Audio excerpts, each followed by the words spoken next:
Olá, meu nome é Leonardo Fabris Lugoboni. Sejam bem-vindos a mais um videocast da Casa da Gestão. Estamos aqui com o Peterson Ruiz, Paulo Azevedo e hoje o tema é falência. A gente vai falar um pouquinho sobre o final de algumas empresas, se é o final, se não é, né? Como que é esse processo. E eu queria ouvir um pouquinho de vocês, né? Acho que a gente pode começar com o Paulo e depois passa para o Peterson. Paulo, o que é falência e em que momento a empresa sabe que ela está no momento de pedir falência, ou o que ela faz? Conta um pouquinho para a gente desse processo. Bom, falando de falência em específico, geralmente a falência é tipo um final trágico, vamos dizer assim. A empresa, quando pede falência, ela já não tem mais recursos para conseguir continuar operando, e a ideia da falência é que você tenha a liquidação da empresa, que é basicamente, falando em balanço patrimonial, é você pegar os ativos que a empresa tem e tentar minimamente pagar os credores. Se tivesse fácil, a empresa continuava operando. Então, ela provavelmente tem menos ativo do que passivo e talvez não sobre tanto para o sócio. Então, acho que esse é o primeiro ponto. A falência é o estado que a empresa não quer chegar. E aí, se a empresa sabe que vai chegar na falência, na verdade, existem alguns sintomas, e aí a gente vai para a pergunta sobre origens da falência. Eu vou dar umas ideias e vou perguntar um pouco para vocês. As origens, os problemas que podem gerar falência, eles podem ser eventos que acontecem no mercado e que impactam a empresa de uma forma tão forte que ela não consegue fazer a gestão dessa crise. E pode ser um problema de gestão de desempenho, que a empresa não estava, ela ou tinha um descontrole de caixa, ou tinha um descontrole operacional, ou tinha um descontrole de risco, e só foi perceber quando isso não tinha muita solução. Então, aí queria passar para o Peterson falando um pouco sobre essa parte de gestão e risco, como é que a gente pode olhar para a empresa antes dela chegar na falência, quais são as percepções que a empresa pode ter de gestão e de risco. Perfeito. Bom, Paulo, tem uma questão em relação à falência que sempre me chama a atenção. Primeiro, por mais que nós tenhamos feito um videocast inteiro falando sobre modelo de negócio, existem modelos que simplesmente eles não param de pé. E isso é um tema que sempre me chama a atenção, principalmente quando nós pensamos nas startups, nas feiras de empreendedorismos, né? Aqueles pitches bonitos de como fazer captação, e você percebe que o modelo não está claro. Ele parece ser um grande gerador de caixa, mas se você coloca ele numa linha do tempo, ele é um modelo fadado ao fracasso, ele é fadado à falência. E aí você começa a buscar subterfúgios, autoendividamento, ou pior, canibalização da sua própria operação e corte de custos que são considerados essenciais para a existência daquele modelo. E que são erros que, por mais sejam crassos, eles são quase que instintivos de todos os gestores. Você começa pelo que é o mais superficial, começa a diminuir suas qualidades, até que num dado momento ou você começa a fazer aquisição ou captação de dinheiro caro, o que também a longo prazo vai ser uma outra grande dor, ou pior, você começa a fazer cortes de custos que são essenciais para a existência daquele modelo.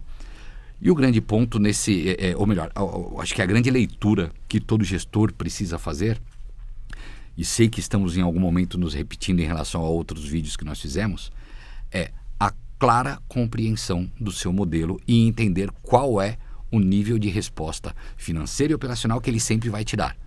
Porque as ferramentas de subterfúgio, ou pelo menos as ferramentas, eu gosto de brincar os anabolizantes que você pode se utilizar ao longo do tempo, eles sempre te darão a falsa impressão de solução. Só que às vezes ele só está postergando um pouco mais a catástrofe, um pouco mais a própria falência, né? E aí até acho que é bacana, por mais que nós estejamos aqui trazendo muito para o lado do risco e das finanças, né?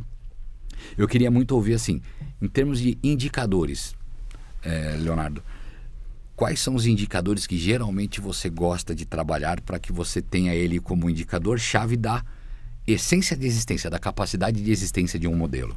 É claro que para cada modelo vai ter um, mas sempre existem aqueles que nós consideramos. Vamos olhar pelo menos esses daqui como chaves. Peterson, até essa resposta ela é difícil. E eu vou explicar o porquê. De modo geral, a gente entende que os resultados financeiros, né, e quando a empresa entra em falência, é porque financeiramente ela não é saudável. Os resultados financeiros, eles são consequência de bons resultados operacionais. Exato. Então, a hora que a gente chega no momento de olhar que os resultados financeiros eles estão péssimos, é porque os resultados operacionais eles estão com grandes problemas de eficiência, provavelmente, com grandes problemas estruturais, e aí isso está impactando de modo geral o resultado financeiro. É também importante olhar, né, os indicadores de endividamento, porque às vezes até eu sou saudável operacionalmente, mas eu tenho ali um nível de alavancagem que pode tirar toda a minha margem por causa das despesas financeiras. O que eu consigo dizer com alguma tranquilidade é que avaliar esses indicadores financeiros e esses resultados financeiros é uma parte importante que muitas vezes é ignorada, né? Ou muitas vezes é mal observada. E aí, a gente está falando, por exemplo, de pequenas e médias empresas que muitas vezes não tem ali a condição de ter um bom DRE para olhar o quanto gerou de... Um especialista para olhar o DRE. Ou um especialista para olhar o DRE, né? Para saber se sobrou alguma coisa do ponto de vista contábil ou não, como é que está a gente fala de análise vertical, né? Por exemplo, um indicador que é muito importante é o índice de liquidez. Eu preciso olhar para meus resultados contábeis e saber se o que eu tenho de caixa e coisas a receber é suficiente para eu pagar ali o que eu tenho, salários a pagar, despesas a pagar, né? Então, meu ativo circulante de retorno, né? Dividido pelo passivo circulante. E eu vou entrar num outro parênteses aqui, né? Que as empresas que até são mais estruturadas, a falta, por exemplo, de um conselho consultivo para olhar ali um comitê fiscal, para olhar os resultados financeiros, né? Para olhar a alavancagem financeira, para olhar o custo de capital, né? Se vale a pena eu crescer com capital próprio, capital de terceiro, né? E olha que eu estou falando de um negócio que nem é minha praia. Essa praia do Paulo, já vou devolver a palavra para ele. Mas aqui a gente está falando da importância da estrutura estratégica, né? De ter um conselho, de ter relatórios, de ter indicadores que ajudam a você a perceber os termômetros ali, onde tem febre, aonde que existem sinais que vão levar a gente para uma falência, né? Quer continuar, Paulo? Sim, tem um clássico da contabilidade que ajuda a gente a bem entender isso. A gente tem de um lado o ativo, que são os bens e direitos que a empresa tem, e do outro lado o passivo e patrimônio líquido, que são as fontes desses recursos, né? Da onde ela tirou dinheiro para dar conta disso. E a gente, quando fala de modelo de negócio, geralmente o que a gente está discutindo é mais para o lado dos ativos. Eu falo, quais são as coisas que eu vou fazer e para executar bem essa estratégia, que coisas eu tenho que ter, quais são os recursos. Então, quando eu estou discutindo ativos, eu estou falando assim, eu vou comprar pronto, eu vou prestar um serviço, eu vou entregar um produto. Esse produto, como é que ele agrega na vida dessa pessoa? E tem várias nuances disso. E aí, essas decisões de investimento que estão no ativo, geralmente elas são ligadas a esse movimento mais estratégico que a gente fala. Em finanças, a gente tem um ponto que a gente discute mais em finanças corporativas, mas cabe para todo tipo de organização, que é falar do tal do custo médio ponderado de capital, que é quanto eu tenho de capital próprio, quanto eu tenho de capital de terceiros. E em países em desenvolvimento, no caso do Brasil ou em vários outros, o tamanho da empresa importa. Porque a empresa, quando é menor, o custo de capital de terceiros é maior e ele tende a ir ficando mais barato conforme a empresa cresce. Mas e como que isso influencia esse papo da falência? Se a empresa escolher uma boa estratégia de execução, vamos dizer assim, mas não escolher uma boa estratégia de financiamento, o resultado que ela tem lá antes do lucro operacional é bom, mas depois do lucro operacional você consome todo esse resultado pagando juros, por exemplo, para banco, pagando juros a outros perfis de credores, e a empresa vai se enrolando, aí ela vai mudando a classificação do tipo de instituição que ela toma dinheiro. Se for uma empresa muito grande, geralmente ela faz emissão de títulos na bolsa. E ela pode tomar também dívida bancária. Conforme as empresas são menores, elas têm mais dívida bancária e nem sempre ela consegue tomar dinheiro em banco. Se ela está com dificuldade financeira, fica com o nome sujo, por exemplo, o banco já não quer mais emprestar dinheiro. Então ela tem que apelar para FDIC, Factoring, que já tem um outro perfil, e taxa mais alta. Enfim, esse custo médio ponderado de capital, que é muito baseado no custo de capital de terceiros, que é muito baseado nas decisões de financiamento que a empresa tomou, pode fazer com que a empresa, que o modelo em tese pare em pé, mas ela não conseguiu captar o recurso com o preço adequado, com o custo adequado. Então ela gera resultado operacional positivo, mas ela consome grande parte ou todo esse resultado com capital de terceiros. Então, más decisões de financiamento também levam a empresa para falência. E esse é um primeiro ponto. Um segundo ponto que eu acho que vale a pena a gente debater um pouco aqui, aí nós vamos abrir uma outra frente de diálogo, é que a falência é o último estágio. Antes da falência, a gente tem outros sinais, a gente tem recuperação extrajudicial e recuperação judicial. Falando um pouco desses temas, mais perto da falência está a recuperação judicial, que a empresa já passou, já está em outros pontos. E aí, geralmente, a gente trata desse tema de recuperação judicial quando a empresa está numa situação em que estrategicamente ainda tem solução, mas do ponto de vista financeiro os passivos estão muito curtos e caros. Tem que pagar as coisas logo e o custo está muito alto. Então a ideia de pedir a recuperação judicial, que é uma tentativa de não falir, por assim dizer, a gente tentar, via juízo, e daqui a pouco a gente detalha um pouco mais isso, é tentar judicialmente criar uma sistemática em que eu consiga continuar numa capacidade produtiva com produtos que façam sentido, que tenha margem, com certo resultado operacional, e aí fazer uma conta de chegada. Dado o resultado operacional que eu tenho, quanto que eu consigo pagar de dívida? E aí a gente reclassifica essas dívidas que a gente tinha no passivo e coloca em ordem. O que eu tinha no passivo de curto prazo, talvez eu vá reparcelar em 10 anos, e a gente tenta executar esse plano de recuperação. E aí queria falar um pouco do ponto de vista de risco, Peterson, você que é especialista nessa área.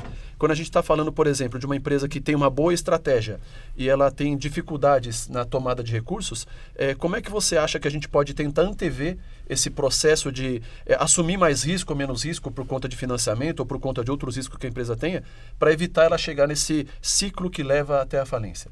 Perfeito. Bom, acho que é óbvio que falar sobre o modelo de negócio se torna redundante, mas é importante quando nós falamos em modelagem, porque você vai começar a estabelecer que tipo de parcerias você vai ter. Por exemplo, você, ao ter uma certa necessidade, ou de um fornecedor, ou de um produto, ou de um serviço, que é essencial para a sua entrega, e você percebe que você não tem captação, não tem capacidade de captação, ou não tem recursos para poder fazer com que isso ocorra, você começa a trabalhar com seu próprio equity. Você chama grandes parceiros para fazerem parte do seu modelo de negócio e estabelece formas diferentes de relacionamento. Ou você faz ali, de alguma maneira, uma associação, você incorpora ou faz uma troca de cotas e você passa a ter um sócio dentro do seu negócio para que você tenha acesso àquele bem que uma outra empresa possa te fornecer e você mantém o seu capital mais estável e você consegue garantir a sua qualidade. Mas divide resultado também. Mas divide resultado, sem dúvida. Mas aí é o grande ponto. Voltamos à nossa velha história de qual é o objetivo final desse negócio. Nunca pode ser como objetivo final o dinheiro. Porque senão toda vez que você colocar o dinheiro como premissa, você vai perceber que isso vai prejudicar a eficiência do próprio dinheiro dentro do modelo que você está se propondo a fazer. Como se eu quisesse fazer qualquer coisa que vai dar lucro, né? Exatamente. É ter um objetivo e dar lucro com esse objetivo. E o lucro é ser consequência. Sim. E aí, nesse caso, você dividir o resultado é sim uma forma de você conseguir um dinheiro, vamos falar assim, um recurso barato, e ao mesmo tempo você ainda conseguir confiabilidade e garantia do seu próprio modelo a partir do momento que você arranjou um parceiro muito forte para isso. Eu posso dar aqui até um exemplo que é amplamente conhecido. Todo mundo aqui em algum momento da vida foi comprar um carro ou pelo menos tentou. Certo. E quando você vai chegar para comprar um carro, a loja, a concessionária que tem o seu carro dentro do estoque dela fala, olha, eu posso te vender. E você não tem o dinheiro. Qual é a forma que você poderia fazer? É o famoso vendor finance. Você vai lá e financia junto ao seu fornecedor. Só que o seu fornecedor não tem dinheiro em caixa para isso. O que ele faz? Ele chama um banco para vender um financiamento junto com o seu produto. Nesse caso, inclusive, você tem uma área dentro da empresa que vai muito naquela história. Era uma dificuldade, virou uma oportunidade. Então eu posso montar aqui dentro da minha casa um time especialista em produtos financeiros de crédito que vendem os produtos de um ou mais bancos e eu ainda ganho uma receita, né, um FII ou uma comissão pela venda desse financiamento. O que você acabou de fazer? Você não tem dinheiro dentro de casa, você arranjou dinheiro de um parceiro para viabilizar a venda do seu produto. Senão todo varejo teria que ter um caixa sobrando muito grande, né?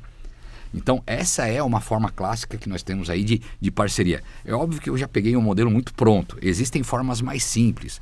Você pode trabalhar com fornecedores de matéria-prima, de insumos importantes e até mesmo, por que não, mão de obra especializada para determinados tipos de atividade. Então, buscar parcerias estratégicas te ajuda a reduzir a necessidade de aporte de capital dentro do seu modelo e, principalmente, apesar de você, como você bem colocou, né, brilhantemente colocou, você está dividindo o resultado, mas você também está dividindo custo e risco, inclusive. Perfeito. Agora, uma coisa que eu queria pôr na mesa aqui para a gente discutir é que tanto a literatura quanto a realidade tem vários casos nesse sentido, que é aquele caso que a empresa começa a crescer e quebra crescendo. Né? Porque a sensação, né, que os gestores, os empresários têm é que aumentar ali o volume de vendas que ele vai ter, ou investir em uma nova filial, ou crescer em turnos, né, vão aumentar turnos, parece que vai gerar mais resultado. Só que na prática, né, quando isso é mal feito e é mal estruturado, isso acaba aumentando ali, ou tirando o caixa da empresa, reduzindo o ciclo financeiro da empresa, e aí ela entra num ciclo de endividamento e aí acaba, né, tendo problemas financeiros e entrando ali, falência, recuperação judicial e assim por diante. Com certeza é uma falha de modelo de negócio, com certeza é uma falha de planejamento estratégico, mas eu queria ouvir um pouquinho de vocês, né, da estruturação, tanto do ponto de vista de financeiro, quanto do ponto de vista ali de risco, de governança. Como é que vocês olham para isso? Mas calma, você trouxe um tema interessante, mas quem vai responder essa pergunta é você. Vou falar do ponto de vista de tesouraria. Geralmente, quando a empresa cresce mais do que podia, e ela não tem caixa para dar conta desse crescimento, vamos lembrar de novo do ciclo operacional e do ciclo de caixa, o ciclo financeiro. O ciclo operacional, a gente junta o prazo médio de estocagem mais o prazo médio de recebimento. Quer dizer, quanto mais tempo as coisas ficam no estoque e mais tempo eu demoro a receber, mais capital de giro eu preciso. E aí o fornecedor diminui um pouco essa necessidade, então a gente transforma esse ciclo operacional num ciclo de caixa, um ciclo financeiro, que é já com a ajuda do fornecedor. O prazo médio de pagamento diminui um pouco a necessidade de capital de giro. Só que para vender o dobro, eu preciso do dobro de capital de giro. Se eu não dimensionar bem isso e onde eu vou tomar esse recurso, eu posso passar a ter dificuldades financeiras porque cresci e vi o dinheiro sumir do meu caixa. Mas aí eu tenho uma pergunta para te fazer, que eu acho que esse é um ponto interessante, que como é que o orçamento empresarial se relaciona com esse dimensionamento da necessidade de capital de giro por conta do crescimento? É uma pergunta importante. Pensa que eu vou ter ali o meu CAPEX e meu OPEX. Né? Quando eu aumento o volume de produção, o meu OPEX praticamente vai aumentar conforme o meu volume de produção aumenta. Se não mudar as políticas comerciais, ele aumenta proporcionalmente. Ele aumenta proporcionalmente. E aí, dependendo de como eu faço o meu CAPEX, eu vou ter que buscar esse recurso de alguma forma. E o custo desse recurso, normalmente, ele pode ser subestimado, por exemplo, pela empresa. E isso faz com que a gente não consiga fazer com que o aumento de operação traga ali o resultado que a gente esperava. A gente tem dentro dos conceitos ali que o ganho, né, toda vez, em teoria, toda vez que a gente dobra a produção, o nosso custo unitário deveria cair em média 15%. Até um certo limite de capacidade produtiva. Exato. Claro. E aí, a hora que a gente vai fazendo esse aumento de volume, a gente esquece que a gente vai precisar estruturar a gestão disso, por exemplo. Então, se eu tenho 2 unidades para gerenciar, eu vou ter que ter gerentes nas 2 unidades. Eu vou ter que ter auditorias nas 2 unidades. Eu vou ter que ter, por exemplo, a parte comercial das 2 unidades. Comunicação. TI. E aí, a gente começa a ter ineficiências e ter... eu vou ter que ter uma tecnologia, softwares, né, em todas as unidades. E essa governança, eu vou diluir o tempo que eu tenho. Então, às vezes eu era um excelente gestor dentro de uma área, na hora que eu diluo isso para 2, 3 unidades, eu estou crescendo, eu perco ali o controle. E do ponto de vista de orçamento, né, que foi a pergunta, só para eu entrar nessa questão, se eu não tenho esse orçamento muito bem estruturado, olhando talvez por unidade de negócio, né? Entendendo como que cada unidade de negócio tem ali... Porque o pessoal confunde orçamento com fluxo de caixa. Quando a gente monta um orçamento, deveria ter lá o orçamento de vendas que impacta no orçamento de operação, que impacta no orçamento de mão de obra, né? E se eu não consigo desdobrar esse crescimento e tangibilizar isso dentro das minhas peças orçamentárias, provavelmente eu vou começar a perder o controle e administrar como se fosse um grande balaio ali, um grande conjunto de coisas, sem entender o detalhe de cada operação, de cada linha. E aí o descontrole ele vai aumentando, né? Vou perdendo o controle. Eu tenho uma boa notícia e eu vou te passar a palavra para perguntar sobre como é que a governança tem que se relacionar com o crescimento da empresa. A boa notícia é a seguinte: se fizer o orçamento de forma adequada, pensando que a empresa que cresce pode quebrar, aí você fala, mas minha preocupação é OPEX ou CAPEX? O OPEX, geralmente, que é a necessidade de capital de giro, a gente vai lidando. Se a gente fizer um planejamento bom, a gente tem como lidar, a gente tem como antecipar recebível, tem várias estratégias. E o CAPEX, na verdade, ele pode ser mais fácil do que parece se ele for planejado. Porque a gente falando do ponto de vista do mercado financeiro... Financiamento público. Financiamento público, a gente tem o banco interessado em fazer operação com garantia real. Então eu posso usar a própria máquina. A gente tem Finame. Exato. Do BNDES, você tem a alienação de máquina, alienação de veículo, alienação de imóvel. Essas operações são mais baratas do que as operações de financiamento de capital de giro. Sim. Porque como você tem uma garantia real, que a gente chama de uma garantia fiduciária, Sim. essa garantia vai ajudar com que a operação seja mais barata. Só que eu só consigo ter esse recurso acessível se eu planejar e eu orçar com antecedência, porque o banco precisa de um processo de análise de crédito para chegar nessa conclusão de que vai conseguir te emprestar o dinheiro dado essa máquina, esse veículo, esse equipamento, esse imóvel que você vai comprar. Agora falando, para a gente não chegar na falência, do ponto de vista de, uma vez que eu estou crescendo, tem um certo risco, como é que a gente pode lidar com os aspectos de governança, dado que a empresa está crescendo, e essa comunicação, a gestão dos stakeholders pode se tornar um pouco uma coisa mais complexa? É muito interessante vocês colocarem isso, porque eu vivi, pelo menos acho que minhas últimas 3 grandes experiências, justamente empresas que foram brilhantemente estruturadas e que em algum momento alguém teve um insight de falar, puxa, crescer para mim está sendo um problema. E aí foi quando eu sentei com os empresários, comecei a conversar. E eu sempre gosto de abrir as apresentações quando eu faço para esse grupo de empresários, de investidores, com uma frase clássica. Aquilo que brilhantemente te trouxe até aqui, não necessariamente é o que te leva para onde você quer chegar. Mudar um paradigma, né? Exatamente, a gente tem que começar a entender isso. E aí os principais pontos, vamos trazer assim já da governança, no primeiro ponto. Existem algumas regras que são de mercado, eu até assumo, eu nunca busquei nenhum estudo para validar isso, mas eu posso falar que empiricamente eu sempre encontrei isso, toda empresa que chegou a 10 milhões de faturamento, independente do regime tributário dela, é importante que ela tenha contabilidade escriturada. Porque isso já começa a ser uma ferramenta de gestão importante para que vários desses indicadores, vários desses números que nós acabamos de comentar, eles de fato sejam conhecidos e não mais somente uma percepção. Eu brinco que tem a gestão do 1 ao 10. O do 1 ao 10 é o quê? É o risco do dono. É o cara colocar a pele dele no jogo, né, no risco. É ele colocar dinheiro próprio, é ele centralizar tudo isso. E aí você tem a outra gestão, que é do 10 ao 100. A do 10 ao 100 é descentralizar, são políticas, austeridade de gestão, delegação, processos estabelecidos, tecnologia muito bem aplicada. E justamente esse é o momento, é essa transição que eu acredito que leva muito dessas empresas que nós comentamos a um movimento de falência. Porque justamente é aquela transição do você deixou de ser uma empresa ou familiar ou de administração familiar, vamos colocar dessa forma, começou a concorrer agora com empresas que são investidas de fundos ou que são parte de conglomerados empresariais e você tem que ter respostas ao mercado diferente. Você acabou de trazer excelentes exemplos. Uma empresa muito bem estruturada vai conseguir fazer uma captação mais barata.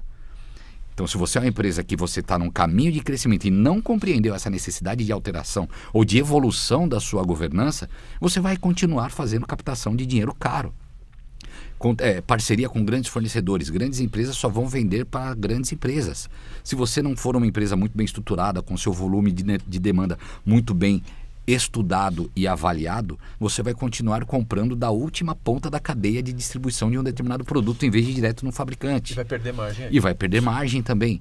Então, em termos de governança, cada vez mais é você olhar para dentro e compreender que quanto maior a sua capacidade de visão e gestão, melhor será a sua forma de atuar ante ao mercado, tanto com fornecedores, quanto com clientes, quanto com colaboradores, quanto com aspectos financeiros de captação e por aí vai. Então, a governança ela tem que evoluir ao passo que você quer ser grande. E, de certa forma, novamente, né, sendo redundante, voltamos à compreensão do seu objetivo principal da empresa e a lealdade à sua ideia inicial. Porque isso vai fazer com que valha a pena. Eu gostei muito quando você falou no começo aqui da nossa conversa sobre o money burning money, né? Sobre o período de cash burn. De cash burning. Adorei esse termo. Por que eu digo isso? Se você não tiver a visão de longo prazo, você nunca compreende que investimentos estruturantes dentro de um modelo de negócio, dentro de uma empresa, dentro de um plano de negócio, eles são importantes e eles não necessariamente gerarão resultado imediato. Sim. Se a visão sempre for de curto prazo, você nunca será uma empresa grande, você sempre será uma empresa pequena. E agora é um ponto interessante. Não é porque você é uma empresa pequena que você não ganha dinheiro. Você pode ser um empresário extremamente rico com um pensamento e uma gestão pequena, né, de visão, não vou falar pequeno como se fosse pejorativo, mas um pouco mais simples e centralizador, mas você nunca vai surfar as grandes ondas e nunca vai concorrer com os grandes players do mercado no qual você atua. Negócios boutiques pequenos, normalmente eles são muito mais rentáveis e geram muito mais caixa, muito mais resultado para o dono do que... Exatamente, por porque exemplo, é a visão de curto prazo, né? Uma grande empresa que tem uma margem bem pequena, né? E que aí, é óbvio que dentro do volume, essa margem pequena acaba sendo, né, bastante dinheiro, mas o risco é enorme, né? Porque qualquer problema que dá errado nesse processo, a margem pequena ela some e aí eu entro em prejuízo, né? É tão legal vocês colocarem isso, que tem agora eu estou vivendo agora uma experiência muito interessante, onde trata-se de uma empresa com 4 sócios, que são brilhantes nas suas atuações, os 4, cada um na sua característica, os 4 são brilhantes. E ricos. Vamos deixar claro, são pessoas muito ricas. Um deles, inclusive, realmente num nível de patrimônio, assim, muito grande. E quando tivemos a nossa primeira conversa, uma das perguntas que eu fiz, eu falei, olha, eu não vou te deixar mais rico do que você é. Até porque se essa fosse minha função, eu seria extremamente rico. Mas o grande ponto é, por que dessa mudança? E aí veio uma frase de muito efeito para mim. Porque eu quero ser o maior do Brasil nesse segmento. E este pensamento, agora aquele papo de coach, né? Esse mindset, né? Este pensamento, esse modelo de pensamento, de fato, muda a postura dos sócios em relação a todos os projetos estruturantes que estão sendo feitos. E, de fato, essa empresa que eu estou comentando agora, a longo prazo, eu não tenho dúvida, eu não vou falar que ela vai ser a melhor do Brasil, escrever na pedra, mas que ela terá uma evolução muito grande, ela terá, e não tem como não pensar nisso, principalmente quando você percebe que os stakeholders, os principais, né, os investidores da empresa, eles já passaram da fase de quero ter um negócio para gerar dinheiro. Até porque qualquer empresário, isso eu acho que é uma coisa que eu posso falar para qualquer empresário. Se o que você quer ganhar dinheiro a curto prazo, você está num país rentista. Coloca seu dinheiro no banco, você vai ganhar muito dinheiro sem dor de cabeça. Né? Se você realmente está montando uma empresa, tenha um propósito claro e saiba onde você quer chegar com ele. Para a gente ir para o final, eu queria começar uma discussão relacionada a o que vocês fariam, né? O que vocês orientariam os donos de empresas, os executivos, com relação à falência. Eu queria começar olhando isso do ponto de vista de relatório, indicadores, mas de uma perspectiva diferente, né? Eu queria falar um pouquinho sobre cultura de acompanhamento de resultado. E eu queria deixar aqui como talvez não sei se recomendação, né? Um ponto de atenção, eu acho que é uma parte importante, que a gente tratasse essa saúde financeira da empresa, né, como se fosse de um ponto de vista cultural. E quando eu digo cultural, o que isso quer dizer? Quer dizer que isso vai ter que fazer parte do que a gente valoriza, do que a gente acha importante, né? Isso vai ter que fazer parte dos hábitos que a gente tem, então de quanto em quanto tempo a gente discute saúde financeira, de quanto em quanto tempo a gente discute, quer ver um tema que a gente acaba não tendo tempo de olhar aqui por causa de tempo mesmo, mas será que todos os meus produtos são viáveis, né? Quando eu falo de saúde financeira, será que o meu portfólio como um todo vale a pena? Porque a gente tem muitos itens, eu estava numa empresa que tinha 6 mil itens no portfólio, né? Será que todo vale a pena Falta de clareza, produzir? Né? Exatamente. Não, e às vezes nem é isso, porque se eu, por exemplo, trabalho com um segmento, sei lá, de autopeças, se eu trabalho com um segmento que tem muitas causas, sei lá, um grande varejista de alimentos... Supermercado. Tem quantos itens cadastrados? SKU, né? Milhares de SKUs cadastrados, entende? A questão é, será que vale a pena eu deixar o espaço para todos os produtos do meu supermercado? Um exemplo claro, em uma casa de material de construção, não adianta eu aumentar o espaço de exposição de cano, porque, assim, cano, se eu tiver um pedacinho de 5 centímetros, eu vejo qual é a espessura do cano e eu compro o cano. Agora, se eu falar de piso e revestimento, existe ali uma discussão de quanto eu vou expor e quanto isso gera de resultado. E aí, né, será que eu tenho esse hábito de avaliar minhas unidades de negócio, o meu portfólio, né, avaliar se cada operação que eu tenho realmente é vantajosa ou não, e aí transformar isso em relatórios, indicadores, né, acompanhamentos cíclicos, a ponto disso virar rituais.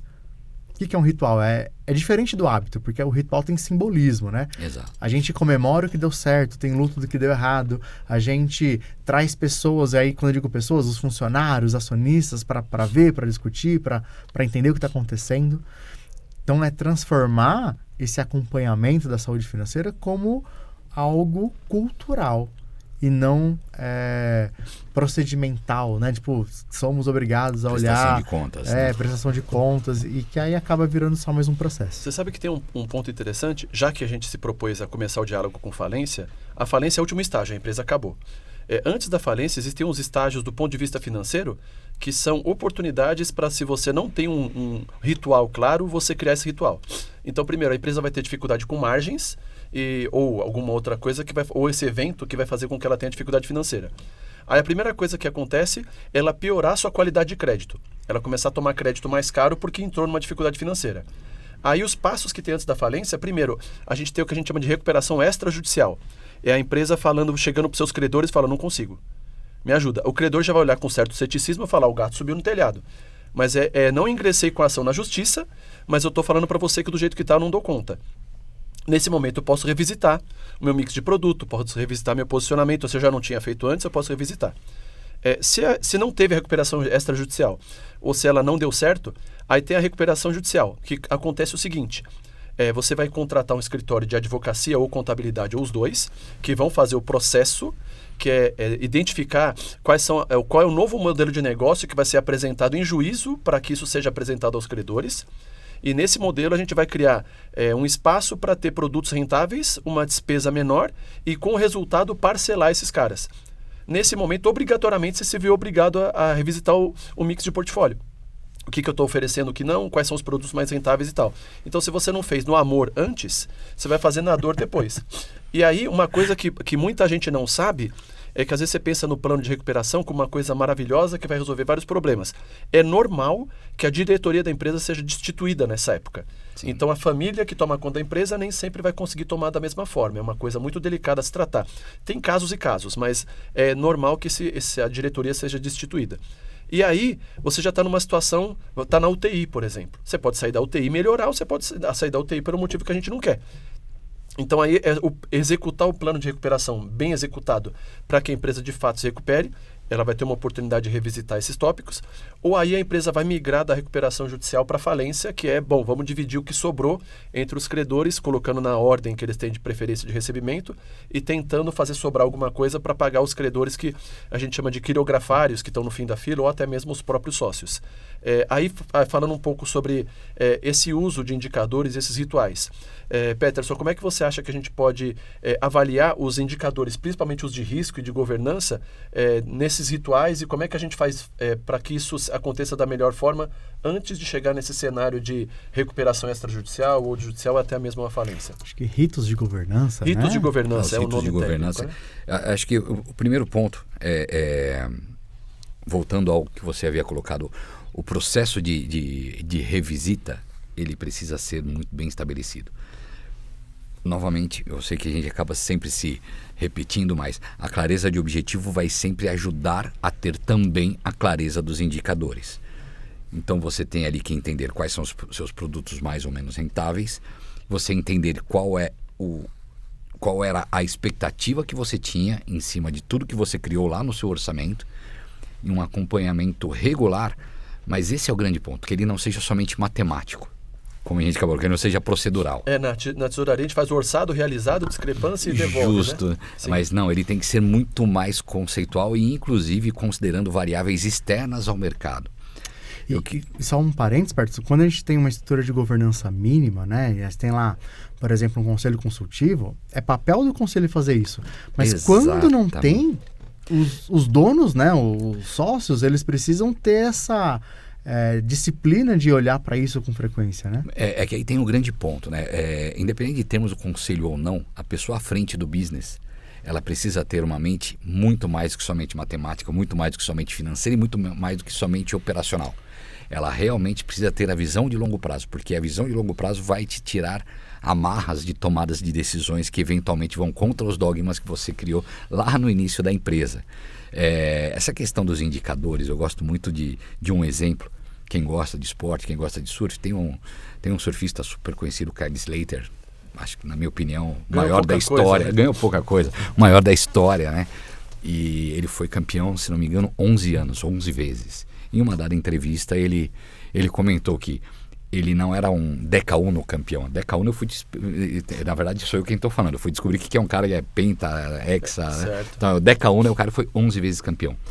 Ele falou, não, eu não sou decauno campeão, eu sou 11 vezes campeão. Você fala, qual é a diferença? É que cada título que ele ganhou... Foi diferente. Foi diferente. E por que foi diferente? Vamos pensar junto? Vamos contar aí uma carreira de 30 anos, ele ganhou 11, ou seja, quase a metade, né? Ele ganhou em títulos.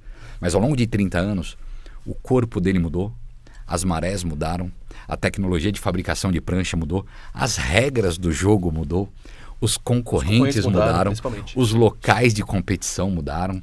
E então, concorrentes que se espelhavam nele. Que se espelhavam nele e que, quando não, desenvolveram sua própria forma de evolução. Sim. Então, olha que interessante. Você tem que olhar para si mesmo e entender que cada ciclo que você se propôs a fazer tem um objetivo. Por mais que você tenha um objetivo de longo prazo, o seu planejamento, o seu orçamento, as suas atividades precisam estar de acordo com toda esta combinação. Então não são indicadores. Eu até gostei quando você falou, puxa, não é tão fácil falar qual é o indicador. De fato, não. Eu preciso entender qual é o meu objetivo de longo prazo, quais são as subdivisões desse meu objetivo, que são os meus planejamentos, meus ciclos de planejamento estratégico, os meus orçamentos, começar a olhar para esses indicadores e principalmente estabelecer que para aquela condição de mais curto prazo, daquele primeiro ciclo que você está se propondo, você não tem só um número a ser atingido. Você tem uma faixa a ser monitorada para saber o quanto você está próximo do resultado e até mesmo o quanto você está abaixo deste objetivo, sabendo que para cada faixa inferior você tem diferentes planos de ação. As ações são diferentes. Então você tem que... Porque aí senão você dá um tiro de canhão para resolver um problema de uma formiga. Sim, e aí fica muito caro. Claro. Então esses são monitoramentos constantes. E o mais importante, quando a gente pensa em risco, eu sempre falo, qual é a melhor forma de gerir o risco? É dividindo ele. Então você tem que buscar, nós falamos também em diferentes formas de parceiros, mas também em diferentes modelos de liderança dentro da sua própria companhia, onde eles consigam responder de maneira especialista sobre aquele assunto. Poxa, o seu cara de tesouraria, ele tem que ser um cara muito bom de tesouraria. O seu cara de operação, ele tem que ser um cara muito bom de operação, de suprimentos. Peterson, mas eu sou uma empresa pequena, eu não consigo. Mas se você é uma empresa pequena e você está à frente de todos esses temas, eu tenho certeza que você ou tem essa competência, e se não tem, você consegue trazê-la de fora somente para aquele período que você precisa. Perfeito. Você pode trazer consultores, mentores, conselheiros, como foi muito bem colocado aí pelo Hugo Boni, porque no fim do dia, se você divide o risco, ele é mais fácil de ser administrado. E você não precisa de uma solução permanente para os riscos menores ou subsidiários. O que você precisa ter é pessoas corretas no momento correto para o problema correto. Perfeito. É isso. Queria agradecer a presença de vocês. Já acabou. Ficamos né? com esse gostinho de quero falar mais, né? Mas acho que teremos muitas outras oportunidades, outros temas, né? E com certeza teremos outras rodas de discussão como essa aqui para a gente poder explorar outros assuntos. Mas queria agradecer Peterson, queria agradecer Paulo. Obrigado. Queria agradecer aí quem está assistindo e dizer que encontramos vocês numa outra oportunidade no videocast da Casa da Gestão. Muito obrigado. Obrigado.